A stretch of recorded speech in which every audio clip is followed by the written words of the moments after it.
சீதாராம் வணக்கம். வால்மீகியோட சரித்திரத்தை பார்த்துன்னு வரும். வால்மீகிக்கு நாரதர் ராமாயணத்தை சங்கேபமாக உபதேசம் பண்ணான்னு பார்த்தோம். அது பகவானோட பிரேரணையால நீ மேற்கொண்டு காலம் வரும்போது நீ பாடுவேன்னு சொல்லிட்டு போயிட்ட. வால்மீகி என்ன பண்ணுறா, ஒரு நாளைக்கு சரையோட ஸ்நானம் பண்ண போகிற. ஸ்நானம் பண்ணும்போது போகிற வழியில் 2 கிரௌஞ்சு பட்சிகள் மரத்தில் கொஞ்சி விளையாடின்னு இருக்கு. அது எதேச்சும் அவர் பார்க்கும்போது ஒரு வேடனான அடிச்சுடுறான். அடிச்சோடனே ஒரு பட்சி அடிபட்டு கீழே வந்துடுது. இன்னொரு பட்சி தாபத்தோடு இருக்கு. அந்த அடிக்கப்பட்ட பட்சி துடிக்கிற பார்த்தோன்னே இவருக்கு ஒரு வருத்தம் ஏற்பட்டது, ஒரு சோகம் ஏற்பட்டது. அந்த சோகமே ஒரு ஸ்லோகமா வாயிலேருந்து வந்தது. அந்த வேடனை பார்த்து ஒரு கோபத்தோட சொன்னார், மானிஷாத பிரதிஷ்டாம் தொமாகம சாஸ்வதிசமா ஏத் கவுஞ்ச மிதுனாதேகம் அவதி காமமோகிதம் சார். மானிஷாத அப்படின்னு சொல்ற. மானிஷாதனா, நிஷாதனா வேடன் அர்த்தம். வேடனே நீ இல்லாம போகும். காமமோகிதமா இருக்கக்கூடிய இந்த பட்சியை பிரிச்சுட்டியப்பா, இந்த ஜோடிகளை பிரிச்சுட்டியே அப்படின்னு ஒரு சபிச்சுட்டார். சபிச்சா கூட ஸ்லோகத்திலேருந்து வந்தது ஒரு ஸ்லோகமா மாறிட்டு வாயில முதல்ல வால்மீகி வாயிலேருந்து வரக்கூடிய முதல் ஸ்லோகம் இது. அது காதுல எப்போதும் ரீங்காரம் அடிச்சுட்டே இருக்கு. அதே ஒரு ரீங்காரமா போய் சரிவுல போய் ஸ்நானம் பண்றான். இருந்தாலும் மனசுல ஒரு பெரிய தாபம், வருத்தம். என்ன இருந்தாலும் அவன் தப்பு பண்ணா கூட அவனை சபிச்சிருக்கணுமா? நான் அப்படியே இருந்தாலும் அவனை மன்னிச்சு விட்டுருக்கலாம், இப்படி பண்ணாதப்பான்னு சொல்லியிருக்கலாம். இத்தனை நாள் மட்டும் ராம ராம ராம ராம ராமன் எப்போதும் ராமநாமன் தான் நான் சொல்லியிருந்தேன். என் வாக்குல ஒரு அமங்கலமான ஒரு வார்த்தை வந்துருத்தேன். அது மட்டும் இல்லை, நான் ராமாயணமே பாட போறேன், பகவானோட சரித்திரத்தை பாட போறேன்னு என் குருநாதர் நாரதர் சொன்னாரு. என் வாக்குல ஒரு அமங்கலமான வார்த்தை வந்துட்டேன், இல்லாம போ அப்படின்னு சபிச்சுட்டேனே அப்படின்னு தாபத்தோட தன்னோட அரண்மனைக்கு வரார். தன்னோட ஆசிரமத்துக்கு வர. ஆசிரமத்துக்கு வரும்போது எதேச்சியா பிரம்மா பிரத்யட்சமாயிட்டான். பிரம்மா பிரத்யட்சமானோடனே பிரம்மா பார்த்து தாபட்டு அழறாழ்வார். உடனே அவர் சொல்றார், நீ தாபப்படாதப்பா, நீ உன் வாயிலேருந்து ஒரு சபிச்சுட்டே நீ நினைக்கிற. ஆனா வாயிலேருந்து ஒரு ஸ்லோகம் வந்திருக்கு பாத்தியா, சந்தத்தோட அழகான ஒரு ஸ்லோகம் வந்திருக்கு. அதை நீ கவனிச்சியோ? அது யாருன்னு கேட்டா பகவானோட பிரேரணை. பகவான் தான் வாக்கை கிளப்பி விட்டுருக்காருப்பா. என் தேவியான சரஸ்வதி உன் நாக்குல தங்கிட்டான். என் தேவியை தேடின்னு தான் நான் வந்தேன். உன் நாக்குல உன் சரஸ்வதி மேற்கொண்டு இங்க ராமாயணம் முழுக்க பாட போறேன். அதனால நீ மானிஷாத பிரதிஷ்டாம் துவம் அப்படின்னு சொல்லும்போது அந்த ஸ்லோகத்தோட நீ என்ன நினைக்கிற, அவனை வேடனை இல்லாம போன்னு சொல்லிட்டேன்னு நினைக்கிற. அது அமங்கலம் நினைக்கிற. இல்ல மங்களம் இருக்குப்பா. மானா மகாலட்சுமி, நிஷாதனா உடையவன். மகாலட்சுமி உடையவன் யாரு? ஸ்ரீனிவாசனான பகவான். அகலில்லேன் இறைமென்று அலமேல் மங்கை உடைமார்பா நிகழ் புகழுடையாய் என்னை ஆழ்வானேன்னு ஆழ்வார்கள் அனுபவிக்கிறார் இல்லையா? அப்ப அகலில்லேன் இறைமென்று ஒரு க்ஷண நேரம் விட்டு அவனை விட்டு பிரியாம இருக்கக்கூடிய மகாலட்சுமிய ஒரு சம்பந்தம் பெற்ற பகவான் ஸ்ரீனிவாசனை தான் நீ மங்களாசாசனம் பண்ணியிருக்க. அந்த ஸ்ரீனிவாசனுக்கு தான் நீ முதல்ல ஒரு பல்லாண்டு பாடியிருக்கப்பா. ஒரு ஸ்லோகம் அப்படி அருமையா அமைஞ்சிருக்கு. இதுல இருந்து நீ இவங்கள்ட்ட 2 காமமோகிதமா இருக்கக்கூடிய 2 பட்சி பிரிஞ்சு அதனால துக்கம். அது மாதிரிதான் இங்க ராமர், இங்க சரித்திரத்தை ராமரும் சீத்தையும் பிரிஞ்சு இருக்கும்போது அவளுக்குள்ள நடக்கிற சரித்திரம் தான் இந்த ராமாயணமா அமைய போறது அப்படின்னு சொல்லி நீ மேற்கொண்டு ராமாயணத்தை பாடு. சூரியச்சந்திரா இருக்கிற மட்டும் உன்னோட ராமாயணம் இருக்கும் அப்படின்னு சொல்லி இங்க ஏகாந்தமா நீ போய் எங்கேயாவது ஒருத்தர் ஏகாந்தமா பாரு. அவனுக்கு ஞான திருஷ்டி வந்துடுத்து. ஏற்கனவே நடந்த சரித்திரம். இப்ப ராமர் அயோத்தியை பரிபாலிச்சுட்டு வர பட்டாபிஷேகம் ஆகி அயோத்தி ஆண்டு வரக்கூடிய ராஜாராமனா இருக்கார். ஏற்கனவே ராமர் அவதாரம் பண்ணதுலேருந்து உள்ள சரித்திரம், இப்ப நடக்கிற சரித்திரம், மேற்கொண்டு நடக்கிற சரித்திரம், 3 உனக்கு மேல் தெரியும் ஞானத்தினால. நீ போய் ஒரு ஏகாந்தமான இடத்துல உட்காந்து அந்த சரித்திரத்தை பாடுன்னு சொல்ல அங்கேருந்து இவர் கிளம்பி சித்திரக்கூடத்துல போய் அமைதியா உட்காந்து தியானம் பண்ணிட்டு அப்பப்ப அந்த ஸ்லோகங்கள் வர வர வர ஏன்னா 24,000 ஸ்லோகம் எழுதினார் பொதுவா. அனுகிரகத்துல எழுதிட்டு வரார். அப்ப ராமர் ராஜ்ய பரிபாலனம் பண்ணிட்டு வர்றார், அயோத்தியா ஆண்டுட்டு வர்றார். அப்ப இப்படி கோலாலமா அவர் ஆண்டுட்டு வரும்போது அப்ப தாயார் சீத்தை கர்ப்பவதியா இருக்கா, நிறமாத கர்ப்பவதியா இருக்கா. அது பழையபடியே சித்திரக்கூடம்லாம் போய் பார்க்கணும் ஆசை. அன்னைக்கு வனவாசம் போகும்போது சித்திரக்கூடத்துல ஒரு 2 வருஷம் சுகமா தங்கினோமே, சந்தோஷமா இருந்தது அந்த காலங்கள்லாம். திருப்பி அந்த மலை பிரதேசமா இருக்கக்கூடிய அந்த சித்திரக்கூடத்தை போய் பார்க்கணும். சுரப்பிய மாசாத்த சித்திரக்கூடம்னு ஏற்கனவே அனுபவிச்சிருக்கான். அதனால அங்க போய் இருந்து கொஞ்ச நாள் போயிட்டு வரணும்னு ஆசைப்படுறான். ஆசைப்படும் போது ஒரு கர்ப்பவதி ஆசைப்படும் போது கர்ப்பஸ்ரீ ஆசைப்படும் போது அவ ஆசையை பூர்த்தி பண்ணணும்னு தான் ஸ்ரீராமர் நினைக்கிறார். ஆனா இவருக்கு ராஜகாரியங்கள் இருக்கனால போக முடியல. ஆனால் அதுக்கு ஒரு வியாஜி ஒன்று எதேச்சியா வந்து ஒரு ஒரு ஏதோ ஒரு சாதாரண பிரஜை அபவாதம் பேச, இந்த அபவாதத்துக்காக தானே முதல் ராஜ்யத்தை துறக்கணும்னு விரும்புகிறார். இருந்தால் கூட சகோதரர்லாம் அதுக்கு சம்மதிக்கலை, நாங்கள் மாட்டோம்னு சொல்ல கடைசியில் வந்து ராஜ்யத்தை வந்து விடவும் முடியல, தர்மத்தை மீற முடியாமல். அதே சமயம் அவளோட ஆசையும் பூர்த்தி பண்ணி வைக்கணும். தனக்கு திருக்குமார்கள் குழந்தை பிறக்க போகிறான். அந்த குழந்தை வந்து ஒரு சாது சன்னிவேஷத்தில் பிறக்கணும். ஒரு நல்ல மகரிஷியோட ஆசிரமத்தில் பிறந்தா அதுக்கு ஆரம்பத்திலே பக்தி ஞானம் பண்பு எல்லாம் வந்துடும். இங்கே இருந்தால் அந்த வில்வித்தை அந்த ஒரு சத்திரிய குணங்கள்லாம் ஜாஸ்தி மேலோங்கி இருக்கும். முதல்ல இந்த குழந்தைகளுக்கு இந்த பக்தி ஞானம் வரட்டும் தன் குழந்தைக்குன்னு ஆசைப்பட்டு அதெல்லாம் கொண்டு போய் இந்த வால்மீகி ஆசிரமத்துக்கிட்ட கொண்டு விடுறாள். லக்ஷ்மணா கொண்டு விட்டு வா, உன்னோட மென்னியான பிராட்டி சீத்தையை கொண்டு விட்டு வான்னு சொல்கிறாங்க. அதனால் இவருக்கு கொண்டு விட்டு வான்னு சொன்னோடனே லக்ஷ்மணன் வந்து அந்த உத்தரவை மேற்கொண்டு அங்கேருந்து கிளம்பி சீத்தையை சொல்ல தான் வராட்டான்னு பரவாயில்ல தன்னோட ஆசையை பூர்த்தி பண்ணி வைக்கிறாருன்னு நினச்சின்னு போகிறான். போயிட்டு வந்து லக்ஷ்மணன் வந்து போகும்போது சித்திரக்கூடம் கிட்டக்க வால்மீகி ஆசிரம் சமயம் வந்தோடனே இங்கே விட்டு இங்கே தான் உங்களை அண்ணா கொண்டு விட்டு வர சொன்னார், ஸ்ரீராமர் கொண்டு விட்டு வரா சொன்னார். இதுக்கு ஒன்றும் புரியல. அப்படின்னு சொல்ல பக்கத்தில் தான் வால்மீகி ஆசிரமம் இருக்குது, ஏற்கனவே நம்ம இந்த இடத்துக்கு வந்திருக்கோம், இந்த வால்மீகி ஆசிரமத்தில் போய் நீங்கள் தங்குங்கோ, அவர் உங்களை உபச்சரிப்பான்னு சொல்ல அவருக்கு என்ன புரியல. இருந்தாலும் அங்கேருந்து போகிறா. வால்மீகி வந்து வரவேற்கிறார். எந்த சரித்திரத்தை எழுதுறாரோ அந்த சரித்திரத்தோட நாயகியா இருக்கக்கூடிய சீதா பிராட்டியே வரா. அவளை தன்னோட பொண்ணா பாவிச்சு அவளை வரவேற்று அவளுக்கு அந்த அந்த பிரசவ காலத்தை அங்கேயே நடக்கிறது. அங்கே அப்படி ஒரு சந்தோஷமா தன் புத்திரி வந்த போலேயே பாவிச்சு அவளை மற்ற ஸ்திரீகள்லாம் அவளுக்கு உபச்சாரங்கள் பண்ணி அது வேண்டிய காரியங்கள் பண்ண அவளுக்கு ஒரு குழந்தை பிறக்கிறது. அதான் லவன்னு ஒரு குழந்தை. பொதுவாக 2 குழந்தை லவகுச்சான்னு சொல்ற வழக்கம். ஒரு குழந்தை திருவாதாரம் பண்ணிட்டு ஒரு சமயம் என்ன ஆச்சுன்னா அந்த சின்ன குழந்தை ஒரு 3-4 மாச குழந்தை கொஞ்சம் இப்போதான் போனோடனே கிட்டத்தட்ட ஒரு வருஷம் இப்படியே இருந்துட்டு இருக்கா. அந்த அப்போ ஒரு நாளைக்கு இவன் தீர்த்தம் எடுக்க போறான். தீர்த்தம் எடுக்க போறதுக்கு முன்னாடி இந்த குழந்தைய கொண்டு கொஞ்சம் பார்த்து கொஞ்சம்னா அப்போ வால்மீகி ரிஷி தபஸ் பண்ணிட்டு இருக்கா, கண்ணை மூடிட்டு தியானம் பண்ணிருக்கா. அப்பப்பெல்லாம் அவருக்கு மனசு ஸ்லோகம் தோணிகிட்டே இருக்கும், எழுதிட்டே இருப்பான். ராமாயண ஸ்லோகம் தோணி இருக்கும், எழுதிட்டே இருப்பான். எழுதிட்டு இருக்கும்போது அப்பான்னு தான் வாய் நிறையா கூப்பிடுவான். ஆனால் அப்பான்னு கூப்பிட்டு கடைசியில் வந்து இந்த குழந்தைய பார்த்துங்கப்பான்னு சொன்னேன். அப்போ இவர் கண் திறந்துருக்கா. சரி பார்த்துக்கிறேம்மான்னு சொன்னார். நான் பக்கத்தில் போய் இந்த நதியில் போய் தீர்த்தம் எடுத்துன்னு வரேன்னு சொல்றா பிராட்டி சீத்தை. சரிம்மான்னு சொன்னேன். கொஞ்சம் தூரம் ஆச்சுன்னா அவருக்கு திடீர்னு தியானம் வந்துடுத்து. தியானத்தில் வந்து கண்ணை மூடிட்டார், ஸ்லோகம் இதை ஆரம்பிச்சுட்டார்.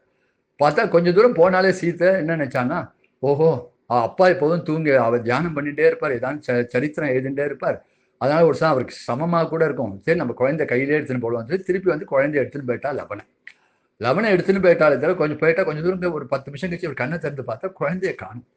ஐயோ சீத்தை குழந்தைய விட்டுட்டு போனாலே குழந்தைய காணுமே தவிக்கிறார். அவருக்கு சட்டுன்னு அவருக்கு ஒன்றும் தோணலை.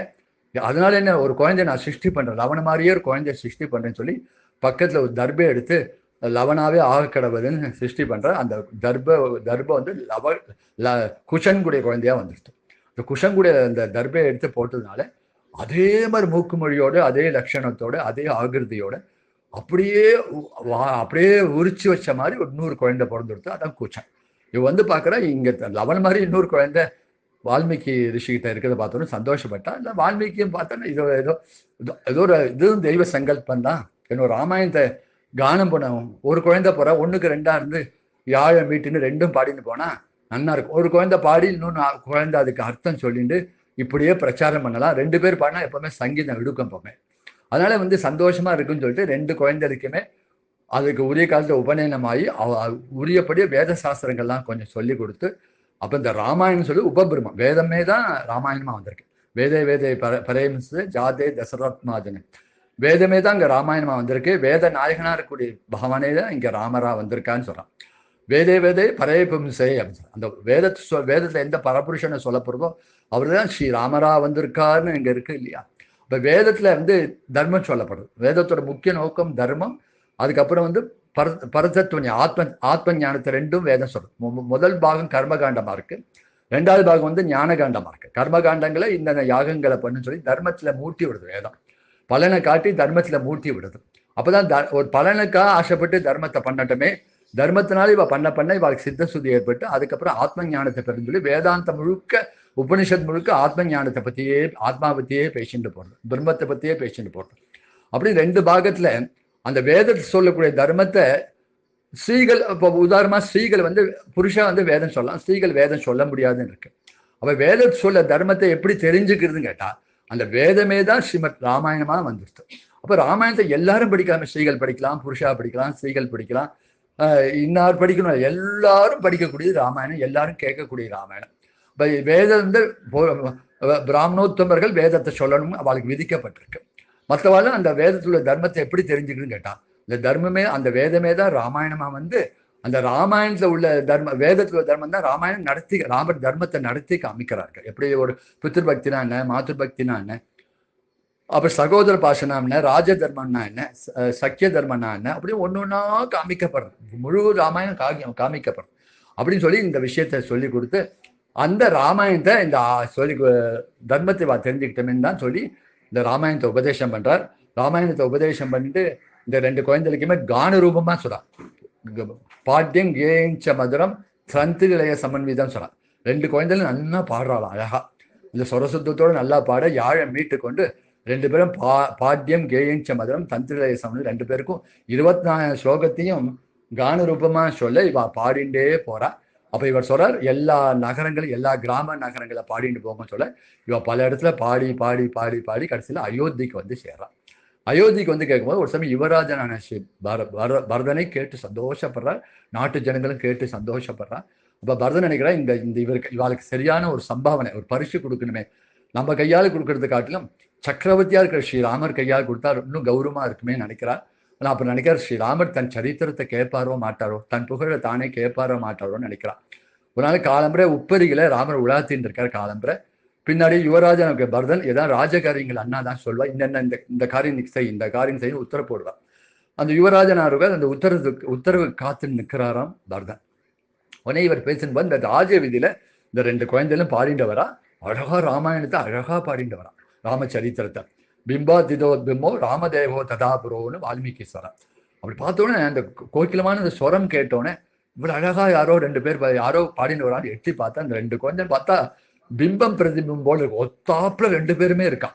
அது மட்டும் இல்லை, தன்னை மாதிரியே இருக்கா அந்த குழந்தை. அவர் அந்த குழந்தைய பார்த்தோன்னே ராமருக்கே ஒரு குழைவு ஏற்படுது, ஒரு புத்திர வாத்சல்யம் ஏற்படுது. அந்த குழந்தையை பார்த்து சந்தோஷப்படுறார். இது யார் இந்த குழந்தைகள், ஏன் இவா என்னோட சரித்திரத்தை பாடிட்டு வரா, என் கதையை வந்து அழகா பாடிட்டு வராளே, இவா யாரு அப்படின்னு கேட்க, இவா தான் வால்மீகி ரிஷியோட சிஷ்யா, இவா பேரு லவகுச்சான்னு சொல்றா. நேற்றுக்கு ஒரு 2-3 நாள் முன்னாடி இவா கானத்தை நானும் கேட்டேன்னா ரொம்ப சந்தோஷமா இருந்தது. 24 ஸ்லோகத்தை பெரிய இதிகாசமா அவ படைச்சிருக்கான்.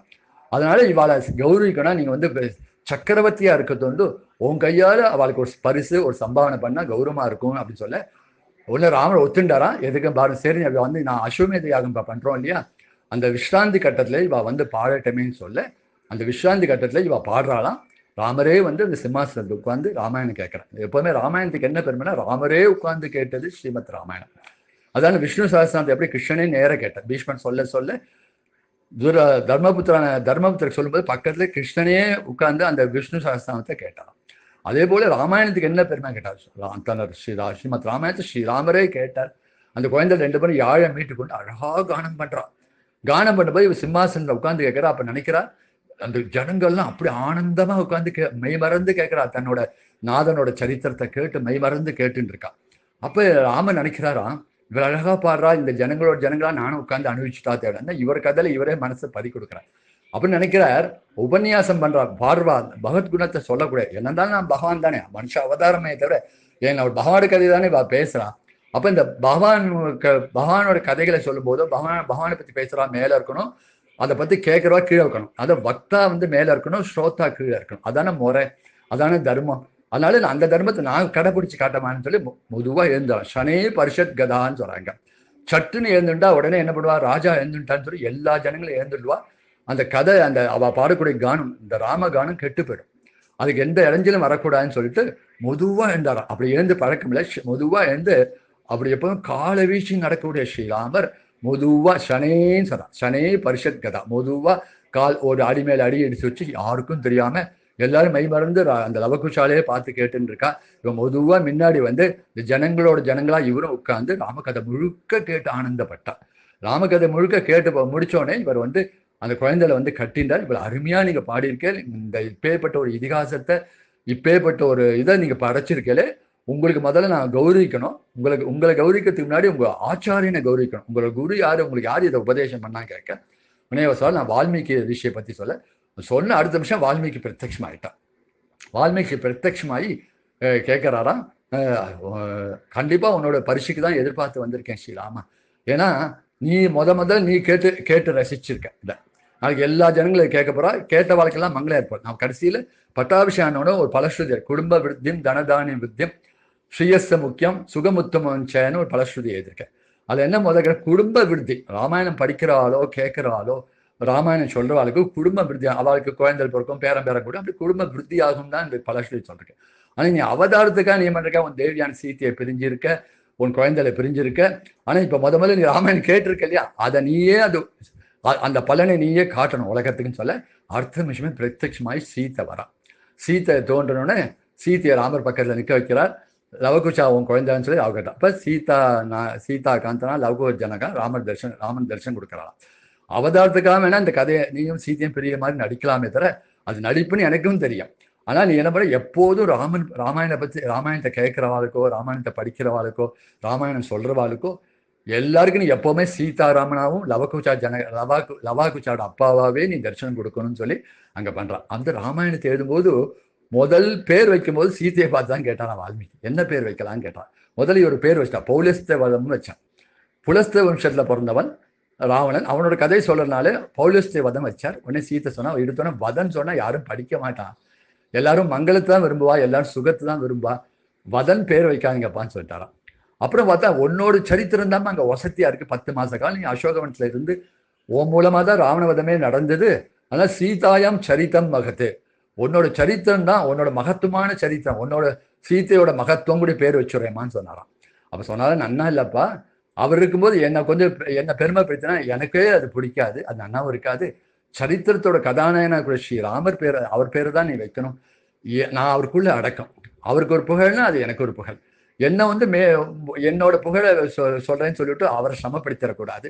ஜனங்கள் எல்லாம் அவருக்குள்ள நான் அடக்கம், அந்த புகழ் அந்த சொல்லி ராமரோட பெருமையை தான் சொல்லணும். ராமாயணம் அப்படின்னு சொல்லி கடைசியில் ராமாயணம்னு வச்சான். ராமர் போற பாதைன்னு கூடிய அயனம்னா பாதை, ராமர் கூட போத பாதைன்னு கூடிய காட்டுங்கோ. அதில் தர்மத்தை கடைபிடிச்சு உலகத்துக்கு தர்மத்தை காமிச்சிருக்கார். அந்த அந்த அப்படி பேர் வைங்கன்னு சொல்ல அப்புறம் ஸ்ரீமத் ராமாயணம்னு வால்மீகி பேர் வைக்க அது சீதா அதை கண்டு சந்தோஷப்பட அந்த ராமாயணத்தை ஸ்ரீராமரே தன் குழந்தையிலான லவகுஷா கானம் பண்ண தானே கேட்டு சந்தோஷப்பட்ட இன்னைக்கும் சீதா காந்தனா லவகுஷ ஜனகனாவும் இன்னைக்கு ராமர் சோபிச்சுட்டு இருக்கார். ராமாயணம் படிக்கிற இடத்துல எப்போதும் மங்களம் தான் இருக்கும், மங்களத்துக்கு தவிர ஒன்றும் இல்லை. ராமாயணத்துலேருந்து தர்மம், இந்த ராமாயணம் படிக்க நமக்கு தர்மத்தை கடைப்பிடிப்போம், அதுக்கப்புறம் பக்தி வரும், அதுக்கப்புறம் ஞானம் வரும். கடைசியா தேஷாம் வாஷாம் திருவிஷ்டபேன்னு சொன்னார். இருக்கிற காலத்தில் எல்லா சௌக்கியம் குடும்ப உலக வாழ்க்கையிலும் எல்லா சௌக்கியங்களும் வாழ்க்கை ஏற்பட்டு கடைசியில் ராமச்சரணமான ஒரு பெரும் பதத்தையும் அடைவா அப்படின்னு ஒரு ஐகிக்க பலன்ல சொல்லும்போது 2 பலனையும் சொல்றாரு. இது இருக்கிற காலத்துல எல்லா சௌக்கியத்தோடு சந்தோஷமா இருப்பா.